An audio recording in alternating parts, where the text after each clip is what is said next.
हाँ तो दोस्तों आज हम स्टार्ट करेंगे चैप्टर नंबर 12। ये हमारा है सर्कल्स वाला चैप्टर है। आरबीएससी के क्वेश्चन है ये, और हम करेंगे एग्जाम्पल नंबर 5। हाँ तो पहले मैं एक चीज़ समझा देता हूँ आप लोगों को कि भाई ये प्रूव वाले क्वेश्चन हैं। प्रूव वाले क्वेश्चन क्या कहते हैं भाई? L H S equals to R H S. L H S क्या है हमारे जो क्वेश्चन में दे रखा है वो, और आर एच एस क्या है जो हमें लेके आना है। उसमें क्वेश्चन भी बोल देगा लेके भी क्या आना है। हाँ भाई क्या बोल रहा है? प्रूव दैट, क्या प्रूव करना? The angle of major segment is an acute angle. तो यहाँ जो बात बताइए वो मेजर सेगमेंट किसी को पता होना चाहिए। हमारा एल एच एस गिवन है हमें ये, और हमें जो प्रूव करना है ना, प्रूव क्या करना है हमें कि एक एक्यूट एंगल है। तो ये हमारा N acute angle is are H S, and जो हमें एल एच एस गिवन है वो क्या है? मेजर सेगमेंट है। तो दोनों चीज़ आपको गिवन है, लेकिन उनको क्या करना है हमें? बराबर। हाँ भाई इक्वल्स टू करते थे, L H S equals to R H S. Start करते हैं। क्वेश्चन क्या बोल रहा है? Given in figure there is a circle whose centre, हाँ भाई देखो ये सर्कल है, हुज सेंटर इज ओ। क्या बोल रहे हो? Centre then segment is A C B. हाँ भाई तो जिसको माइनर सेगमेंट और मेजर सेगमेंट याद नहीं है या भूल गए हो, वो एक बार देख लो ध्यान से कि भाई एक सर्कल होता है, ठीक है? सर्कल में सेंटर होता है। अब दो रेडियस से मिलकर जो छोटा वाला हिस्सा बनेगा विथ आर्क, हाँ भाई ये आर्क है पूरा, ये वाला जो पोर्शन है ये सर्कमफेरेंस वाला आर्क है। तो ये वाला पूरा जो पोर्शन होगा ये क्या होगा हमारा? माइनर सेक्टर बोलेंगे इसको। क्या बोलेंगे? Minor sector. लेकिन अब बात तो हमें माइनर सेगमेंट की करनी है। हाँ भाई तो जो माइनर सेक्टर जिसको आता है उसको ही माइनर सेगमेंट आ सकता है। तो माइनर सेगमेंट की बात करते हैं। तो ये जो रेडियस से मिलकर बना ये क्या हो गया? Minor sector. तो हम ये बोल सकते हैं कि टू रेडियस और वन आर्क से मिलकर जो बनता है ना वो माइनर सेक्टर होता है। अब जरूरी थोड़ा है कि दो रेडियस और एक आर्क से मिलकर माइनर सेक्टर ही बने, हमें मेजर सेक्टर भी बन सकता है। देखो ये दो रेडियस, एक तो ये रही, एक एरिया। अब ये जो ऊपर वाला पोर्शन है ना पूरा, ये पूरा कवर कर लो, तो ये क्या बन गया? Major sector. तो मेजर और माइनर का तो आपको डिफरेंस बताइए कि भैया जो दो रेडियस से मिलकर छोटा वाला हिस्सा बनेगा सर्कल का, एक छोटा पार्ट, जिसको हम बोल सकते हैं less than 180 degree. Less than 180 degree. हाँ भाई ये सीधा आप करोगे तो 180 हो जाएगा ना, लेकिन लेस देन 180 जो बनेगा वो हमारा हो जाएगा माइनर सेक्टर, और मोर देन 180 बनेगा जैसे ये है। अब ये वाला जो यहाँ से है पूरा, आप इसको बोल सकते हो रिफ्लेक्स एंगल, जो कि 360 में से माइनस करके निकाला जाता है, अगर किसी ने ध्यान से पढ़ा होगा तो ये हो गया reflex angle. Reflex angle is a more than 360 बोल सकते, मोर देन 180 बोल सकते हो, क्योंकि 360 में से जो भी लेस करेंगे वो पूरा क्या बनेगा? मतलब रिफ्लेक्स एंगल बनेगा। तो ये दिख ही रहा है भाई, यहाँ पे सीधी लाइन गई, उसके अलावा भी ये वाला पार्ट और ये वाला पार्ट आ रहा है। दैट मीन्स कि ये क्या है? मोर देन 180 है। तो हमेशा ध्यान रखना कि जो मोर देन 180 होगा वो हमारा हो जाएगा मेजर सेक्टर, और जो लेस देन 180 होगा वो हमारा क्या हो जाएगा? Minor sector. अब बात करते हैं मेजर सेगमेंट और माइनर सेगमेंट की। तो इसमें करना क्या है हमें? यहाँ पे कॉर्ड और आ जाएगी, ये कॉर्ड आ गई। अब ये वाला जो शेडेड पार्ट है ये हो गया हमारा माइनर। क्या हो गया ये? Minor segment. सेगमेंट का मतलब क्या होता है? टुकड़ा। क्या होता है? सेगमेंट का मतलब ही होता है टुकड़ा, एक हिस्सा। तो ये क्या हो गया? माइनर यानी छोटा, और ये सेगमेंट यानी टुकड़ा। और इसके अलावा जो भी बचा हुआ है पार्ट है, जितने भी पार्ट पे, जैसे ये वाला पूरा है, ये पूरा पार्ट क्या हो गया? ये सब कुछ मिलाकर क्या हो गया? ये हमारा हो गया मेजर सेक्टर। दैट मीन्स कि पूरे एरिया ऑफ अ सर्कल में से माइनर सेगमेंट, सॉरी सेक्टर नहीं है सेगमेंट होगा, गलती से लिख दिया मैंने, ये होगा हमारा सेगमेंट।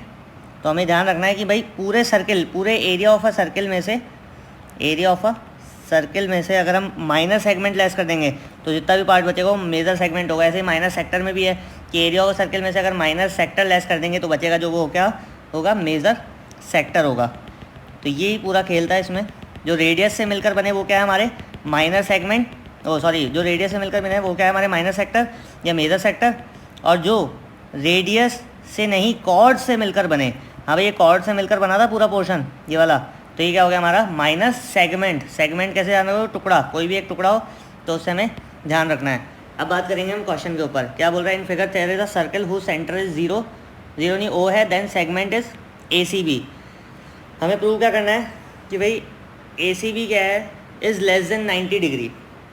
यही प्रूव करना है, क्योंकि एक्यूट एंगल क्या होता है? Less than 90 degree. तो भाई ए सी बी ये रहा।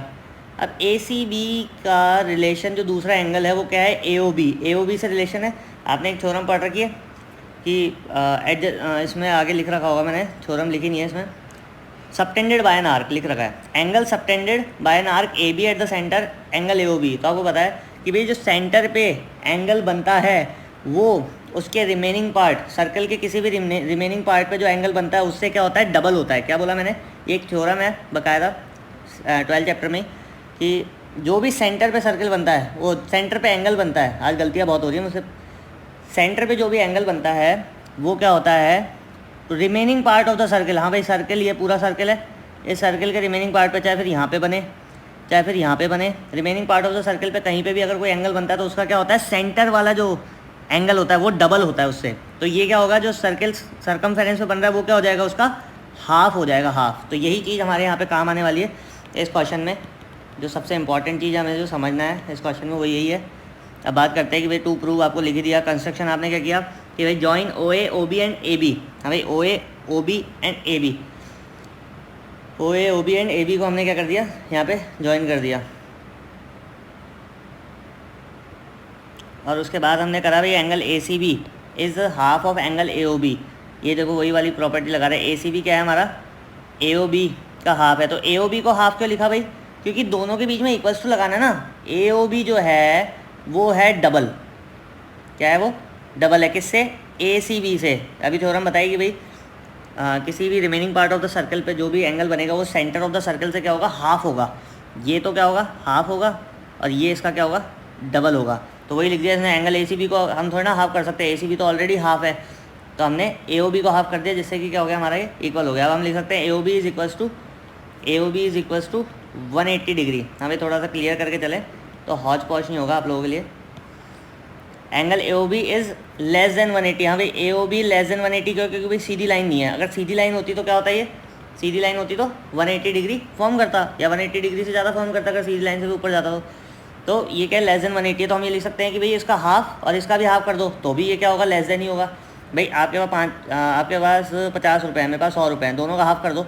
इसका हाफ करेंगे 25 हो जाएगा, इसका हाफ करेंगे 50 हो जाएगा, तब भी तो मैं क्या हूँ, लेस देन ही हूँ आपसे। इस समय भी लेस देन था और इस समय भी लेस देन था, तो अगर दोनों का हाफ करेंगे तो ये हो जाएगा, हाफ करने पे ये इससे कैंसिल हो जाएगा, 90 डिग्री हो जाएगा। तो हम बोल सकते हैं half of angle A O B. हम क्या बोल सकते हैं, half of angle A O B. इस ए ओ बी का हाफ किसके बराबर है, 90 डिग्री के बराबर है, ठीक है।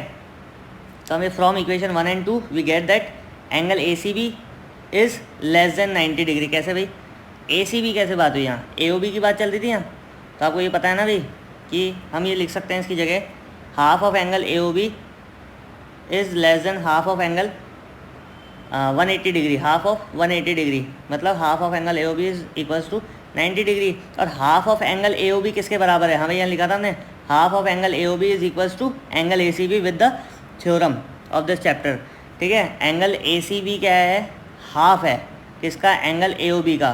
तो half angle A O B को क्या लिख सकते हैं हम, ए सी बी लिख सकते हैं। तो A C B is less than 90 degree हमारा क्या हो गया, प्रूव हो गया। अब बात करेंगे हम एक्सरसाइज 12.2 का क्वेश्चन नंबर 10 की। If two equal chords of a circle intersect each other then prove that ordered parts of the one chord are respectively equal to the corresponding parts of the other chord। हमें question थोड़ा typical लग रहा है, देखते एक बार में समझ में आता भी नहीं है, मुझे ही नहीं आता, उसको वापस पढ़ा करो, फिर धीरे से पढ़ा करो, थोड़ा टुकड़े करके पढ़ा करो। जैसे क्या बोल रहा है, टू इक्वल कॉर्ड्स, सबसे पहले क्या बात बोली है भाई, ये जो बोल देता है ना क्वेश्चन में, ये हमारे लिए हथियार हो जाता है और उस हथियार को यूज़ करके हमें RHS प्रूव करना होता है। क्या बोला है, इफ़ टू इक्वल कॉर्ड्स, तो इसका मैं एक ही चीज़ बताता हूँ कि भाई किसी भी सर्कल में अगर कोई दो इक्वल कॉर्ड है ना, जैसे मान लो ये भी इक्वल है और ये भी इक्वल है, तो वो सेंटर से उनका इक्वी डिस्टेंस होगी, क्या होगी वो सेंटर से इक्वी डिस्टेंस, मतलब इक्वल डिस्टेंस पे होगा। जितना डिस्टेंस ये वाला होगा उतना ही डिस्टेंस ये वाला होगा, तो सेंटर से क्या होगा, वो इक्वल डिस्टेंस पे होंगी दोनों कॉर्ड। ये पहला हमें मिल गया।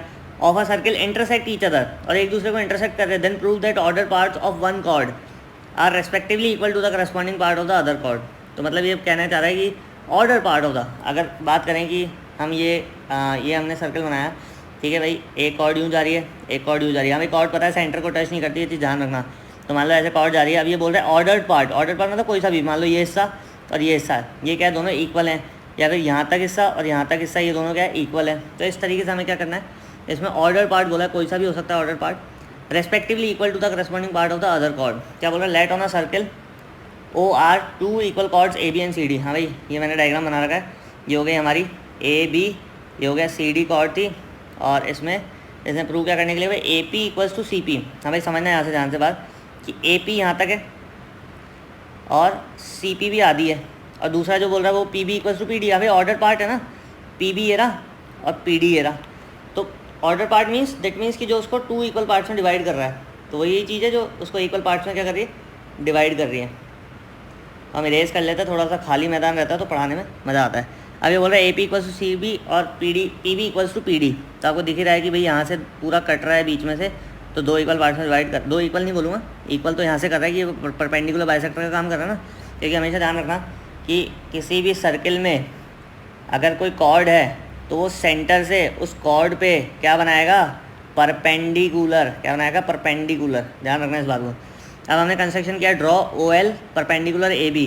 हाँ भाई देखो ओ एल क्या है, परपेंडिकुलर है ए बी पे, जो मैं बात कर रहा था अभी वही आ गया। और ओ एम परपेंडिकुलर है हमारा पूरे सी डी पे। हाँ भाई फिर मिक्सअप हो गया थोड़ा, हौच पौच ना हो जाए, इसलिए थोड़ा सा इरेज करके चलते हैं। ये आ गई बात यहाँ तक समझ में। अब बस यही हमारा क्या क्लू है, हर चीज़ का क्या है, एक हिंट मिलना चाहिए, क्लू मिलना चाहिए, तो हमारा सारा क्वेश्चन सॉल्व हो जाता है। अब बात करेंगे ओ एम क्या परपेंडिकुलर है सी डी पर, ये भी हो गया। और ज्वाइन कर दिया हमने पूरा ओ पी को, ये हमने ओ पी भी क्या कर दिया, यहाँ से ज्वाइन कर दिया। प्रूव करना है ओ एल, प्रूफ क्या है हमारे पास, ओ एल परपेंडिकुलर इस पर, ये इस पर, और O L equals to M बोल सकते हैं हम। कैसे बोल सकते हैं, क्योंकि ये क्या है हमारा A B equals to C D. हाँ भाई दोनों कॉर्ड है, ये कॉर्ड क्या इक्वल है, और equal chords are equidistance from centre. ये हमारे पास ट्रिक था जो मैंने स्टार्टिंग में बता दिया था क्वेश्चन स्टार्ट होने से पहले। In right angle triangle we can say that O L P and triangle O M P. हाँ भाई देखो ओ एल पी और ओ एम पी कहाँ है, ओ एल पी ये रहा और ओ एम पी ये रहा। इन दोनों को क्या कर देना है, हमें कॉन्वेंट प्रूव कर देना है। तो आपको पता है कि भाई इक्वी डिस्टेंस है, दैट मीन्स ये हो गया हमारा O L equals to O M. हाँ भाई ये वाला ओ एल और ये ओ एम इक्वी डिस्टेंस था from the centre, because equal chords are equidistance from centre, that means कि हमारे ये दोनों साइड इक्वल हो गई। O L P equals to M P each 90 degree. हाँ भाई 90 डिग्री दिख रहे हैं, क्योंकि हमेशा ध्यान रखना किसी भी कॉर्ड पे सेंटर से कॉर्ड पर कोई भी चीज़ हम डालेंगे, एक लाइन बनाएंगे, तो वो 90 डिग्री क्रिएट करता है, because of that this is a perpendicular. Perpendicular हमेशा 90 फॉर्म करता है। और O P equals to O P दोनों में कॉमन आ गया। हाँ भाई इसमें भी ये ओ पी आ रहा है बीच में और इसमें भी ओ पी आ रहा है, तो ये चीज़ हमें ध्यान रखनी है। थोड़ा सा इरेज कर देते हैं जिससे कि आपको डायग्राम अच्छे से शो हो पाए। वीडियो थोड़ा लंबा हो गया, लेकिन चीज़ें बहुत समझने वाली हैं, इसलिए थोड़ा सा लंबा वीडियो भी चलेगा। तो एंगल ये हम बोल सकते हैं एल पी है, ये एंगल नहीं है, ये एल पी है। L P equals to P M बोल सकते हैं क्या। हाँ भाई ये L P equals to P M, क्योंकि हम किसी भी दो ट्राइंगल को अगर करस्पॉन्डिंग किसी भी दो ट्राइंगल को कॉन्वेंट प्रूव कर देते हैं तो उनकी करस्पॉन्डिंग साइड्स क्या हो जाती है, इक्वल हो जाती है। देन हम ये बोल सकते हैं because of that A B equals to C D और half A B equals to half C D. इससे पहले वाले क्वेश्चन करवाया भी मैंने कि भाई किसी भी चीज़ को जैसे A B equals to C D है तो उसका हाफ भी क्या होगा, आपस में इक्वल होगा। देन हम बोल सकते हैं कि भाई A L equals to C M. कौन सा ए एल कहाँ है भाई, ए एल ये रहा, A L equals to C M. क्यों होगा भाई, क्योंकि ये क्या है, half of A B and half of C D. हाँ भाई परपेंडिकुलर डाल रहा है ना ओ एम का, परपेंडिकुलर डाल रहा है ओ एल का, तो इक्वल पार्ट्स में डिवाइड करेगा, इसलिए हम बोल सकते हैं half of A B equals to L A L and half of C D equals to C M. ठीक है। अब इक्वेशन सेकंड और थर्ड को आप ऐड कर लो। कौन सी भाई सेकंड इक्वेशन कौन सी थी हमारी, ये रही second equation L P equals to P M. हाँ भाई ऐसे ही क्यों किया, क्योंकि हमें क्या लेना था, ये देखो एल पी ये रहा, इतना पार्ट हमारा क्या एल पी है और ये क्या है हमारा पी एम है, और ये वाला हमारा ए एल है और ये वाला हमारा सी एम है। हमें इनको जोड़ोगे तो पूरा का पूरा ये आ ही जाएगा ना, ये ए पी आ जाएगा और ये सी पी आ जाएगा, और ये तो प्रूव करना है A P equals to C P.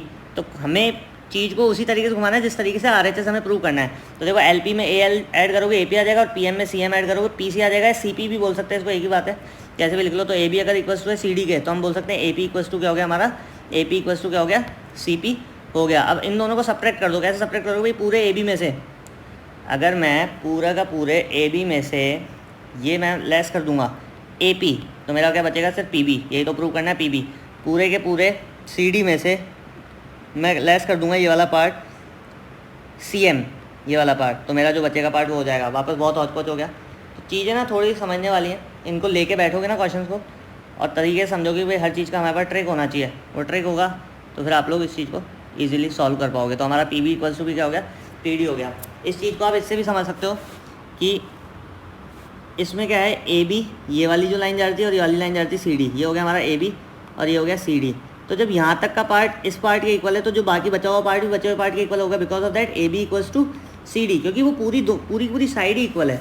जैसे मान लो मैंने एक लाइन यहाँ से ली, एक लाइन यहाँ से ली, हमें ये पता है दोनों साइड क्या इक्वल है, तो ये वाला पार्ट यहाँ तक और यहाँ तक, ये ऊपर वाला पार्ट इसके इक्वल है, तो ऑब्वियसली ये जो नीचे वाला पार्ट जो बचेगा ये दोनों भी आपस में क्या होंगे, इक्वल होंगे। इस तरीके से भी समझ सकते हो। हाँ तो भाई ठीक है, मिलते रहेंगे आप लोगों से। चीज़ समझ में आई तो कमेंट करें, लाइक करें, शेयर करें, सब्सक्राइब करें और मस्त रहें, बस पढ़ते रहें, चीज़ों को ध्यान से समझते रहें। ये थ्योरम्स वाले चैप्टर्स हैं, थोड़ा सा टाइम लेते हैं, लेकिन समझ में आना बहुत ज़रूरी है, चाहे टाइम थोड़ा सा ज़्यादा लगे।